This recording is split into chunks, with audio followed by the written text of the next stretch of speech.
welcome to the Life and Times of Captain Barney Miller podcast. I'm your host, Mike White. Joining me, of course, is the rookie, Mr. Chris Dashew. You'll notice I'm not in my karate outfit anymore. I gave that up long ago. I'm glad that made a return. That was pretty good. But I didn't go back to look at the episode to see if little Rachel was in that or not. It was only 5 years ago, Mike. Don't you know? Yeah. Well, yeah, and Fish was here, and Nick too. Nick was here. Yeah. Sure, you were here. You weren't you when you were here. Of course, we were talking about the episode Rachel. On this episode of the Life and Times of Captain Barney Miller podcast, we were covering 3 of the original Barney Miller episodes. Rachel, which dropped Thursday, February 26, 1981. Contempt Part 1, which aired on Thursday, March 12th, 1981. And Contempt Part 2, which was the following week, Thursday, March 19th, 1981. This one is going to feel like a little bit of a shorter episode, I reckon, because really Contempt Part 1 and 2 flow together very well. And then we have Rachel. We have the return of Barney's daughter for no real good reason. I don't think she's going to come back again, maybe ever. That is correct, Bob. Okay. Here's what you win if you play Barney Miller's daughter. You show up 4 times in the run of 8 seasons of this show. So it was the same actress. Same actress from episode, what is it? 012 I think. Oh, all the way back, huh? So 0, 1, and 5. So the Life and Times of Barney Miller, Ramon, and the Courtesans. Oh. Yeah, and that was season 1. So actually, that was 6 years ago. Show, not 5. It's weird. I mean, well, look, it's not a weird episode, but the conceit of the episode is strange to me because I'm just going to put this, and Otto Bruno, I can hear you already. Barney Miller's family is not part of this show. And wanted it to be. I know, but they're not, and they're not in such a way that anytime this happens, which this has happened this season or last season where Barbara Barry shows up. It was season 6. I think that was last season, yeah. Anytime they try to do anything that kind of returns to commenting on where Barney Miller was early on in the run of the show is weird to me because it, again, like using traditional TV and movie storytelling techniques from the time, there doesn't need to be a character that walks in and goes, oh, I remember this place, and there's old Nick's desk. It's like, there are people that are watching this show that may not even know what the hell you're talking about. Mm-hmm. So, I mean, I know that's probably a smaller case, and people are screaming at me right now saying, it's not the case, Chris. But it's weird. The conceit of the episode is weird because there was never a moment in the last season or 2 where I was like, well, I can't wait for Barney's daughter to come back. Whatever happened to Rachel Miller? Right. Yeah. Go ask little Rachel Miller down the street. She'll tell you all about it. It's strange. Outside of that, it's a perfectly fine episode. Other than it has the mic of it all, which is like, oh, hello, where have you been this whole time? Like, it's that same shit that they did, we talked about with the Mike character so long ago, where it's like, you're trying to inject characters into this show that have meaning to the other characters that we've never seen. And so, I don't know, she's fine, and Wyndham's fine as Rachel Miller, Barney Miller's daughter, but can we also just not do this storyline because where it goes is like what a TV show from the 80s, huh? Like if there's a positive, it's that we finally get full confirmation that Barney is Jewish. I mean, we knew it, but like this one, they very pointedly, Wojo, don't date my daughter. Why? It's because I'm not Jewish. Well, or the or as they would say, the implication that Wojo is a big man whore, I guess by Barney's approximation. Because he's like, so what you're gonna do? You're gonna have sex with her, and he's like, what the fuck, man? Like, Barney, you focusing on your daughter having sex with Wojo seems to be your problem. Yeah. It's weird. He's never been defensive about anybody else up until now. And it's like, Barney as a dad just doesn't really work for me. No. Well, and then there's that whole thing too where Wojo pretty much is like hitting on her and asks if she's a prostitute because he doesn't know who she is. I was Levitt. Oh, that's right. But I thought that there was a criticism of Wojo that he goes out with too many prostitutes. Well, I just thought he just goes out with too many people. Oh, well, yeah, but he does seem to enjoy the prostitutes that they pick up here at the station. I mean, have you seen them? Oh, I have. God, yes. I know. Many of them are gorgeous. I know. Yeah, look, the idea that Barney is working late and unable to take his daughter out to dinner, so Wojo's going to do it, and I have a problem with that. It's just like this show of all shows doing that at this point is a little strange. Like, that has never been a thing that this show has seemingly cared about. I mean, again, go back and listen to early episodes of this show. Barbara Barry, criminally underused in the show, to the point where we stopped mentioning her because the show stopped talking about her, stopped billing her, stopped doing anything. And boy, I really would not have been like, oh yeah, Barney Miller's daughter is going to be part of that. But now she's kind of part of this conversation of, well, they really are playing to the idea that the original show's title was The Life and Times of Captain Barney Miller, right? Oh yeah. We're back to that. Yeah, to your point, the rest of this is absolutely fine. I'm always glad to see Stanley Brock, and it was great having him back in this one. And then we haven't seen Ripner in forever, so it was almost good to see him, even though, I mean, he just plays such a disgusting character. I love Alex Henteloff, especially because he was in one of my favorite shows of all time, MASH. He showed up at least a few times, if not just one very memorable time. But yeah, like, he's just so annoying. And this whole thing of now, Harris is trying to cast the movie and his people aren't backing him up when it comes to all this nonsense about Ripner trying to sue him for defamation of character. And you know what? Harris, you should have done a better job of obfuscating these characters. Oh, his name is Narnie Biller? Whoa, who could that be? Yeah, it's like, yo, Harris, you mad fucked up on this one. Oh. Alex Henteloff has been on the show 7 times, 6 times as Ripner. 1 time, season 2, he did not play Ripner. He played Harold Polanski, which is weird to me because he has been playing Arnold Ripner since, you want to take a swinging guess? First season, episode 2. Yeah. I knew which is around forever. Crazy. Yeah. It's crazy because, I mean, almost to the point of talking about Barney Miller's daughter, to mention Alex Henteloff as Ripner is like, oh, yeah, by the way, this character's technically been here this whole time, too. Right. But even they kind of ignored storytelling tropes of the time. But then they address them. If he's not, but he is, but he isn't. Like, I don't know. That's odd to me. Yeah, his character is such a just obvious, detestable lawyer dickhead character, written the way that a lawyer would be written on this kind of show, which we've seen over and over again, which is the most obvious kind of lawyer in the world, which is the ambulance chasing type, especially at this time in America in the early 80s. And yeah, I mean, he plays it perfectly, but to your point, like, ugh, what a nasty fucking character this is. What a detestable character. Because he comes into the precinct and just goes, well, I've got the law on my side, and I'm going to sue everybody, essentially. I'm going to sue Harris.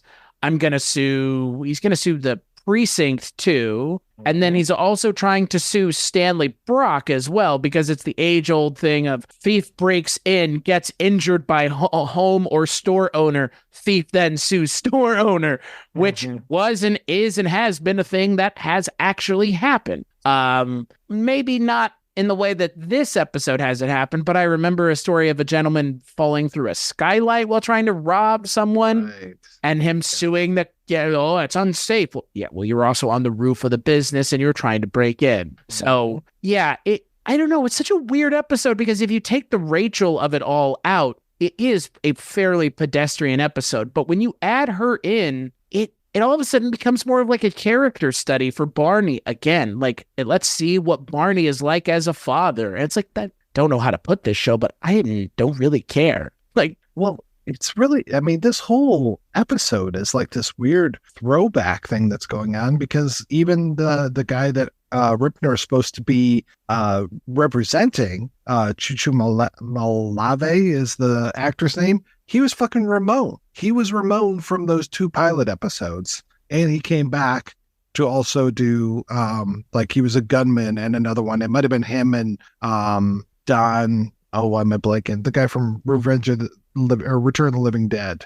Don Calfa. I think he might have been Don Calfa's partner or something. I mean, but it was Paul just like Lieber's partner is who he was. But it's just like all these characters coming back, you know, like it's really odd. I mean, the only person that wasn't on the first season is Stanley Brock. He started in the second season, but almost everybody else is coming back from like those first couple episodes.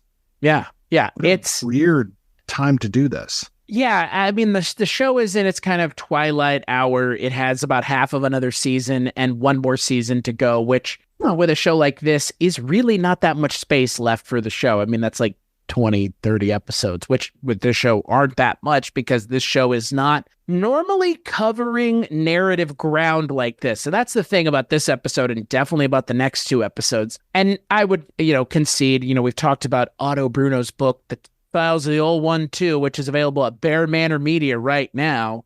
His book, and he has been on our show a couple times. Go check those episodes out if you've never heard them. But he talks about in his book, and he talked about it last time we had him on, about this season specifically. And this season kind of being the worst season of the show. Yeah, it kind of is, because these choices that the show is making are really antithetical to the forward momentum that the show has kind of been building in the last couple seasons. I don't fucking care about Barney Miller's daughter.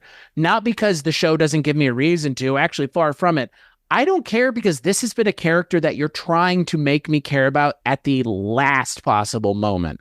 She doesn't come back again. What a surprise. So why are you setting up this weird conflict between Barney and Wojo, which on top of everything else, that conflict feels like a throwback in and of itself, where it's like Wojo is sleeping around and Wojo wants to take my daughter out for dinner is essentially to Barney is Wojo wants to take my daughter out to dinner and turn her into a human pretzel afterwards. Maybe that is the case. Maybe it isn't. Yeah. But the fact that Barney is so bent out of shape that it's Wojo, it's like, but Barney, Wojo is like your right-hand man, and you have been through a lot as characters at this point. I would actually think if Wojo is taking her out, that's a better option than, I don't know, Arthur Dietrich. I don't know, man. Wojo still can't get his shit together. He is consistently late, and it's like becoming more of the joke of the series is how late he is. And this one, it's like he finally comes in and he's like, "Oh, you want to hear my excuse?" No. Okay, well, I'll save it for next time because it was really good. It's like, okay, yeah, I don't really need you to be late every single time, Wojo. You can. And the reason he is late is because he's sleeping around with people, apparently. Hey, he's doing the walk of shame back to work every day. Mm-hmm. Well, if you're wearing that tie, you'd be walking in shame as well. and that piece. The piece isn't as bad as it was a few weeks ago, at least. Like, it's lost the curl, but it's still pretty bad. Yeah, I was going to say, at this point in the show's run, like, Max Gale's hairpiece is out of control. Like, he has never looked like this, and now he looks like this all the time. And we're supposed to just be like, yep, that's what he's been looking like this entire series. Like, whole time, yeah. Nope. The 80s of it all is coming through with the show. I mean, we talked about Ann Wyndham playing Rachel Miller. When she walks into the precinct, she looks like a character straight out of the 80s. Her outfit, the way she acts, it's more weird than anything else that the show all of a sudden feels antiquated. The moment they have a female character who's related to Barney show up, the show like shows its kind of antiquated sense of morality when she shows up. It's like, but we're back to the whole Barney's a protective dad thing, and Barney cares about the Jewishness of it all. And it's like, I don't know. I feel like I've gone on a journey with this character at this point that Barney should be like, Wojo is taking my daughter out. Okay. Like, in a city full of millions of people, this guy is taking on my daughter. Like, could be worse. Like, he's late, but he seems still rather well put together. He stopped calling sex workers terrible things. He doesn't show up in a karate outfit anymore, which stuff for me is the strangest thing to re-reference. Like, why? Yeah. What a strange choice. Very strange. Some interesting topical references that I got a chuckle out of. One was when I think it's Stanley Brock is talking about how good the Jewish Air Force is. I'm guessing Right. that he's talking about some of the conflicts that the Israelis had in the late 70s, early 80s. We don't know anything about that now. Yeah. This is before the Lebanon War of 82. Yeah, as opposed to what's going on now in 2024. The other thing I liked, I mentioned this very briefly, and I would not be surprised if you don't remember. We watched the Columbo episode that Mariette Hartley was in, and I was talking about all of the Polaroid or Kodak commercials that she was in. And Brock makes a reference in here about James Garner and that he doesn't like how Mariette Hartley is always bossing him around in the film commercials. So I thought that was kind of nice. And I actually found, again, the moment where Ron Carey and Barney's daughter share together is weird. Yes. It's also strange because she's like, when I was a child, I would just climb on his lap and whisper in his ear, I love you. And Levitt just goes, well, it's worth a try. Yes. I was kind of hoping that would happen by the end of the episode. Like, he's just a little guy. So, yeah. But I do find it funny that I guess Barney, in the grand scheme of things, has no problem with his daughter being plowed like a freshly tilled field by Carl Levitt. Because that's the right last name. Yeah. Yeah, that's what it is. He doesn't have a lot of vowels in his name, does he? Yeah, but he just goes, I'll see you tomorrow. And it's like, whoa, what? Yeah, but again, like, what a weird joke to make. Like, I'll see you tomorrow. Pick you up at 8. Like, right. And Levitt just like around a date, yeah, and Levitt just like shit-eating grins Wojo Howitz. He's like, see, see, Barney likes me because I'm Jewish. It's just, yeah. I actually think that Harris is really underserved in this episode, and I think it takes away from his storyline. Yeah, which I think for me so far this season really has been the standout at seeing kind of Harris's progression as an author. And this episode makes him look like a fucking moron, which I don't know if he deserves to look like, but look, if he was actually writing this book and actually doing it, they would have vetted it a lot better. They would have made sure it was a lot more airtight than having, the ambulance chasery lawyer from around town going, I'm going to sue you now. Like, okay, go fucking for it, pal. If this comes back later, but the casting of the movie, I was kind of hoping that this was going to be Ron thinking that he's going to get a movie made out of Blood on the Badge, and then something happens other than Ripner that causes it to go tits up. That's what I was really hoping this whole thing would be, was like a whole story of, oh, I would cast this person for Levitt and I would cast this person for Wojo. But we just get the Barney stuff and then Dietrich being played by Charles Nelson Riley, which made me laugh quite a bit. I found it so strange that the trivia for this on IMDb, Barney talks about how he would like Roy Schneider to play him. And he's like, well, he played a cop already. And so my mind immediately went to the French Connection. But whoever wrote the trivia for this episode was like, oh, yeah, Roy Schneider played a sheriff in Jaws. That's what I was assuming it was. Yeah, I've never seen the French Connection. Oh, okay. Well, there should probably be a good video about it out on YouTube about you never seeing it. Maybe. Who knows? I wanted this episode to be better. And I think, again, like the subject material of the episode and the idea of interjecting Barney's daughter into everything does not serve this show well at this point, which I think, again, like I mentioned already with Otto's book, Otto makes a very clear case as to why that's the case, which is the people running the show just making very different choices this season, and most of them don't work is the problem. The show, I mean, look, this is the same season of the show that started with a guy getting gunned down, like shot in the head, blown away. And then the whole place becoming a homicide. Yeah. Like, it's odd. And this is another odd thing in a long line of odd things that this season has done. I don't know if it's in this one where Harris says that he owes Ripner $5 million. It is. It's the end of this one. End of this one. Okay. Because there is reference in the next episode, the two-parter, Contempt Part 1 and Part 2. There are references to the previous episode, to the Rachel episode in that episode, which I thought was nice. And then it's also the return of Ray. Oh, which was yeah. fucking fantastic. I mean, we've sung that actor's praises many, many times, John Dulligan, and he is so great coming back as Ray, a changed man wearing his Salvation Army uniform. I kept waiting for him to admit that he stole it and that he was the thief, but he's not. Thank goodness. He has turned his whole life around, and it's fantastic. I just really was happy to see him in this new role. Yeah, so he's been playing this character on the show because he was in a couple early seasons just playing random one-off characters, but he's been playing this character since season 5. Yeah. And he's shown up 1, 2, 3, 4, 5, 6 times because he's been in a bunch of the two-parters. Yeah, I think it's interesting because, again, like, this is the kind of narrative choice that I vibe with this show,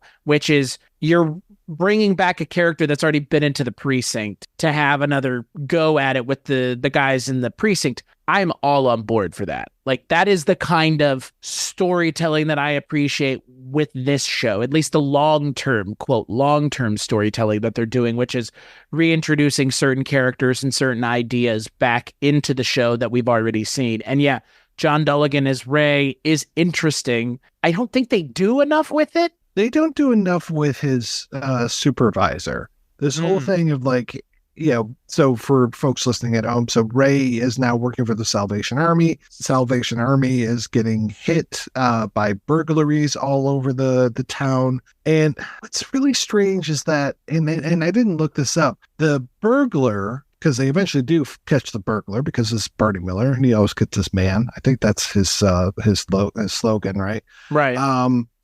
Barney Miller always gets this man. It's J.J. Barry is back, and he's playing a character named Arthur Duncan.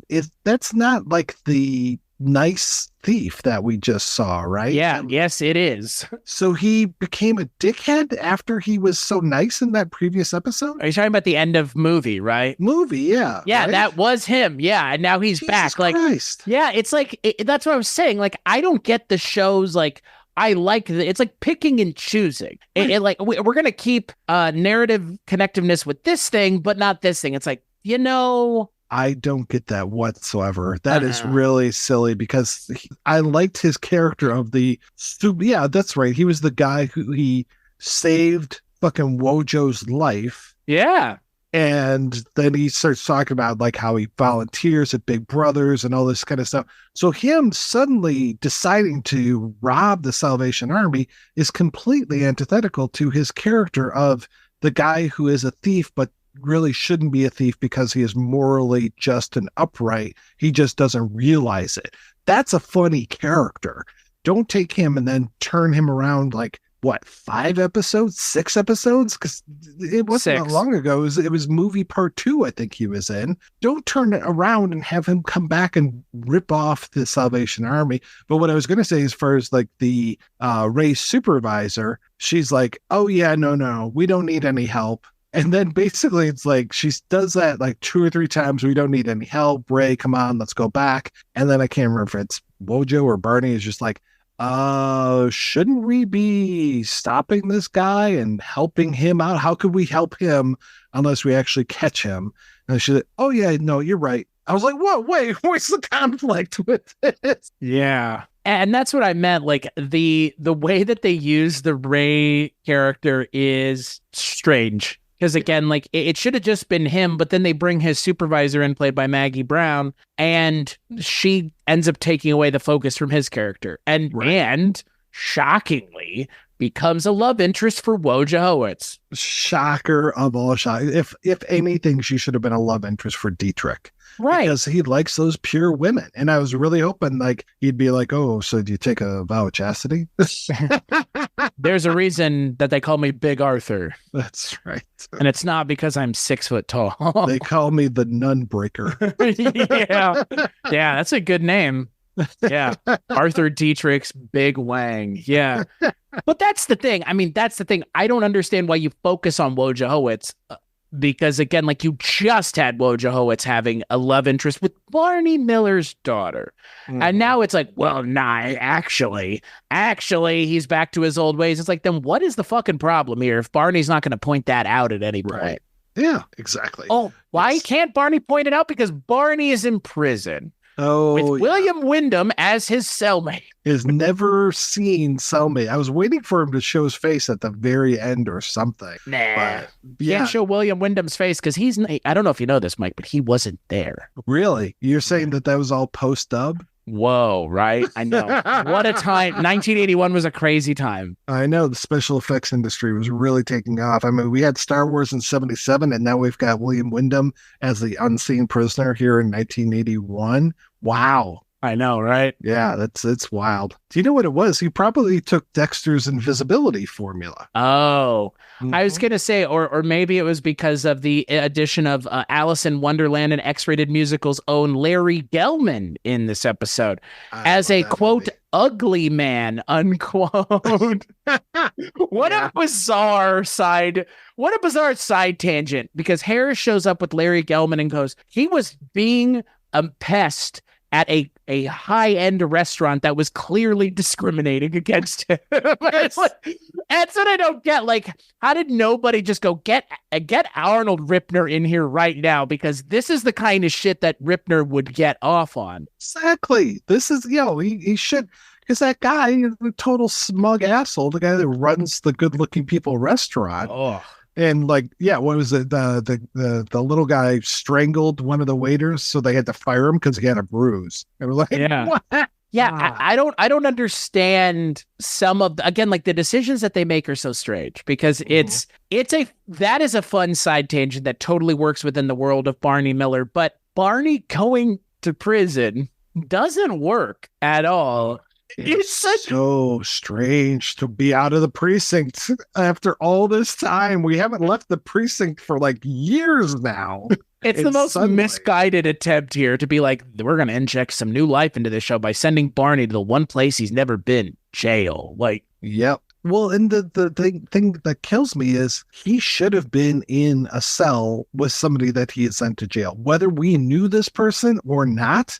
But instead, Wyndham just has this whole fantasy thing that he's talking about and like puts Barney into that. I'm like, no, it should have been, somebody should have slipped and called him Captain Miller. And then it's like, oh, that's where I know your face from. You were the guy that sent me away or something like that. I mean, we had kind of that with Christopher Lloyd. I'm thinking of Taxi. We had that with Christopher Lloyd where he was like, oh, you ruined my life because you arrested me the one time. It should have been another person with an axe to grind. I was on the plane and you were the crying baby and I didn't get any sleep. And now I'm going to take it out on you by crying in the seat next to you, which is a bit from Tim Robinson's show on Netflix. But it bears in comparison to what that episode that you're talking about is, which is where this should have gone with Barney, which is you have Barney Miller go to jail, to the New York County lockup. He doesn't go to Sing Sing, thankfully. He doesn't go to Tombs. Yeah. And you don't have him run into someone from a previous episode. Like, does that shit not write itself? Do we want to go back in time and be like, hey, writer's room of Barney Miller, let's give you a free idea? I guess I don't understand why that wasn't the eminently obvious idea, really. It should have been two people. It should have been somebody that holds a grudge against Barney and is really angry at him and is threatening him and all this. And it should have been another criminal who was way worse in the past, and that he's seen the light in prison and he protects Barney. And it should have been either like a really short guy, like this guy in the cell, or somebody super huge and like scaring away this other criminal. That should have been part of it, Instead, they literally just go back to the same well over and over again, which is Barney standing in the cell, having to react to someone else doing William Wyndham's eventual lines, which is really what it is. And then they took it out in post, and they, like we mentioned, post-production just dubbed William Wyndham in, which is fine. I can't believe they did that. That's wild that they could do that. Get the fuck out of here. It's a very lazy trick, and it's a cheap one. But I get it, but it kind of robs the episode of any emotional opportunity to have some sort of interesting conversation with Barney being in prison. If you're going to have him, let me rephrase this, because everybody, or not everybody, but those of you who know what the difference between prison and jail are, Barney is not in prison. He is in jail. He's in the county lockup, which is not prison. Prison is Sing Sing. So he's in jail. He's essentially in temporary holdings. Like, and they treat it like he's in prison, which is a problem because if he were in the New York jail lockup, he's thrown into a cell with a bunch of people. It's not thrown into a cell with one other person. That's prison. He's in jail. Yeah. Well, it should have been he goes to prison. Why not? Right. I mean, at this point, send him to prison for something, a complete fucking misread situation or something. He looks like somebody else or something. I don't know. Right. Yeah. Somebody witnessed something. Yeah. Something like that. Or like another case comes back or fucking Scanlon somehow sends him to prison or something. You know, there should have been something about this. Because even when it comes to the bust that he's talking about with the cocaine dealer, I'm like, I have no memory of this. Was this in a previous episode or are you just making this up whole cloth? It feels like they're making it up because there was that drug bust with the cocaine. And I think it was a black gentleman whose cocaine it was. And they were like, well, you know, he was like, you guys could just make the cocaine disappear and take it. That's right. Yeah. Because it was fucking, what's his name? Oh, God, the hero of the 3-episode run here. Oh, Dorsey. Yeah. Paul Lieberman. Dorsey was like witnessing all this. And he was like, is that enough for you to believe that I'm a straight cop now? Yeah. No, there was nothing to do with sources, nothing to do with any of that stuff. So yeah, it's just, again, like you couldn't have done a better job with that. It could have been another case. Well, and I find it also very weird that the reason the judge sends Barney to jail, it's not a real reason he would get sent to jail. You are not supposed to reveal your confidential sources to anybody. That's why they're confidential. Like, the idea that the judge is like, well, I'm mad at you for not revealing your confidential source in front of the courtroom, in front of everybody, is asinine, frankly. And then they go as far as to say, like, well, you know, here, some time in the icebox will cool you off, motherfucker, is essentially what the judge says. And it's like, Barney is just doing what any one of us would do, which is you don't reveal your fucking confidential sources, because what happens when you reveal a confidential source? They don't become confidential anymore. And especially if they're ratting on other people in a drug bust, there's a 9 out of 10 chance that if they rat on that person and that their identity comes out, they're going to get killed or murdered. So why you're just like, well, we're going to punish Barney for doing the right thing. Like, I get that that's kind of the conceit of the episode, but it's only used for two scenes. It's really, they really don't make it a point to show that like the wheels of justice have kind of come off here and Barney's being unjustly punished. They kind of just go, nope, the judge is just a dick and just doesn't care. And on top of everything else, you're telling me that Barney's in jail and we don't get a scene with Luger coming to see him and or previously mentioned Scanlon coming to gloat? You're telling me that these are opportunities that are fucking missed by this show? Like, guys, you've had these characters on the show for fucking years at this point. Well, Miller, looks like they finally caught up with you. Right! We could write the scene right now. Well, I'm only in here as a mistaken identity. That's what they all say, Miller. Like, there you go. I remember one time Brownie got in a whole lot of trouble and they sent him to the Hooskow. You gotta watch yourself though, Bond. Don't let him drop the soap around here. That doesn't help me now, Luger. They dropped the soap. You just let it be, all right? Thanks, Luger. I'll keep that one under advisement. Exactly. Yeah, and they do make a to use a parlance, a butt rape joke. Yes. Multiple butt rape jokes because they take his soap on a rope away. Oh yeah. Well, and I was really hoping because like the cops that book him aren't that funny. Like one doesn't even have any lines. He's just writing down the stuff. And I was really hoping, like when I first saw him from the side, he has a big fucking mustache. I was like, oh, is it fucking Zatelli? Wouldn't that be great to have Zatelli back? No. Just some dude. Yeah, just the dude. And then the other guy who just seems kind of put out by stuff. And again, not funny. He's no Frank Oz from the Blues Brothers, you know? Right. Yeah. I do like the Dale Robinette, Matt Hagen character of this like Chevy Chase somewhat lookalike. Like I saw that guy and I was like, he looks like we have Chevy Chase at home, like Timu Chevy Chase. Like really, like I mean, I know they couldn't get Chevy Chase for a whole host of reasons. Namely, he was too busy making Modern Problems. This is 81, but he Big year really for Chevy. yeah, he has that energy of like just this like smug dickhead. I liked that character. They don't do enough with him. He's kind of a No. one-note gag too. Yeah, he, like I said, he doesn't get his comeuppance whatsoever, and he so should, you know. And the guy who's in jail, he's got some of the best lines. I was just like, "What? I'm no Gavin McLeod." Would it surprise you to learn I'm 41? No. He's just saying that. The whole thing about the Elephant Man. Well, I haven't seen the movie, but I understand it's good.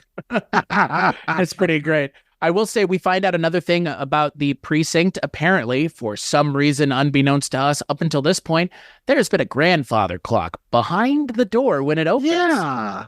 Isn't that convenient? Yeah. All right. I mean, hey, it's just like Mike, there for one episode to serve a purpose, and now he's gone. The reflection, yes. Yeah. I've never noticed it until now because it hasn't been there. Because it has literally not been there until now, because I can guarantee you if we go back last episode, or the last time that shot is used, where it's kind of a wider shot and we're just to the left of the door a little bit so you can see through the door when it opens, guarantee you there's no clock there at all. Just like the goddamn windows that are all of a sudden here in the episode that I have to think about all the time. Yeah. Jeez. Yeah. But seeing outside of the precinct was weird in and of itself, frankly. But we didn't see much, you know? No, just the room where they book him, and then the hallway. And then do we see... Yeah, I guess we get to see the room where they come and visit him. Right, which is a pretty good scene in the second episode. Yeah, which was nice because you also get a nice hostage reference with the yellow ribbon that Levitt's wearing. Right. Yeah. Well, he's like, oh, look, you have a great family, I think is what somebody says to him when they're visiting, which is... I found that scene to be very charming, but at the same time, like, I don't know, like, this season they've really fumbled a lot, and this is just another fumble in a long line of fumbles because, I mean, again, Barney going to jail is a fun idea. Yeah. But you gotta give us more. Like a face-off, you know? I'd watch that.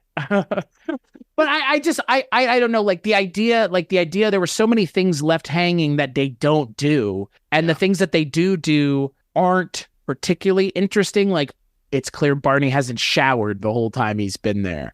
Like, they don't really acknowledge that. Like, I don't know. Like, they don't do a very good job at making us understand why Barney's in prison. They just go, oh, he's doing the right thing, and now he's in prison. Like, okay. Well, they don't even do a great thing when it comes to back at the precinct. Like, Arthur is being a total jerk to Harris, but I don't think that it's not bothering Harris nearly enough. And Arthur's not being that much of a jerk, but just like the handwriting stuff instead of typing it, or like just kind of refusing to do some of the things that Harris is asking him to do, or just being very lackadaisical about stuff. It's like, all right, that should have been like a real tense relationship, and like suddenly Harris has to learn what leadership is like. And I kind of like this idea of sending out one of the guys to go to the Salvation Army, go undercover, like either as one of them, as one of the Salvation Army people, or as somebody that needs help. And then you catch the criminal that way. And it's like, that could have been a whole episode, but it really isn't. Like, it should have been like coming back in and you are dressed one way and like, oh, I got offered charity or something. Like, there should have been jokes. I guess that's my whole thing. There should have been more jokes in this episode.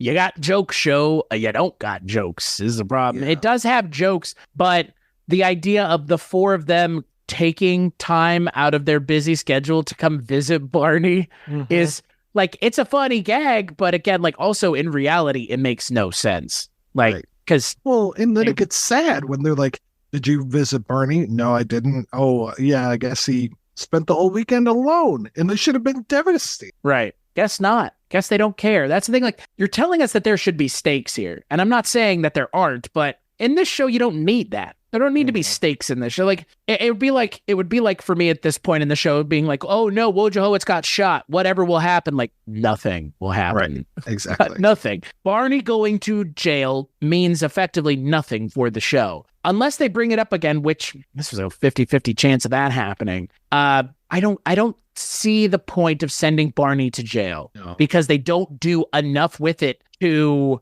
justify a two-parter, and B, not only is it a two-parter, but in the second part, it ends up taking up all of the time that could have been used for a storyline that is set up in the first episode, the John Dulligan stuff with the Salvation Army. It's so poorly handled because they give all the time to Barney, which in and of itself ain't great either. I would have loved if Harris comes in and he really starts to feel the pain that Barney feels being the leader. But then he takes Wojo aside and says something to him that really hits home with Wojo, something that Barney wouldn't have been able to say to him. I don't know what it is. Maybe just like, hey, when you come in and you're late, you make all of us look bad, not just yourself. So think about that the next time you come in late or something. Like some sort of way that Harris is better than Barney, but then he's also so much worse than Barney in so many ways.